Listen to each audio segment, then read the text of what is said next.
Alright, hello everyone. Today's tutorial, I'll be showing you how to tag anybody that you want, be it on Instagram, be it on Facebook, on Twitter. So I'll quickly rush into this tutorial and open my Facebook account. Then let's say I want to post, and maybe I want to say that we love you. We love you, and I want the person to really know that we love the person. So what I'm gonna do is I'll use this at, then I write out the name of the person. Let me see, somewhere to, you see, that is it.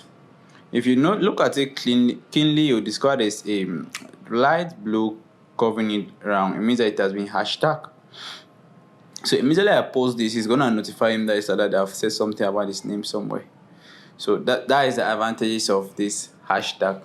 And the second example will be I've seen a post somewhere and I want to let this guy know that there's this post about football, or there's this post about bass guitar, Miracle Music Academy. I can hashtag the person. Remember the same method.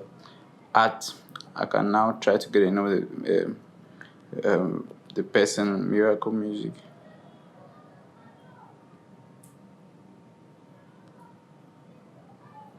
So sometimes the network disturbs and you have to wait for it to search. Let me say I want to change the person to Ame.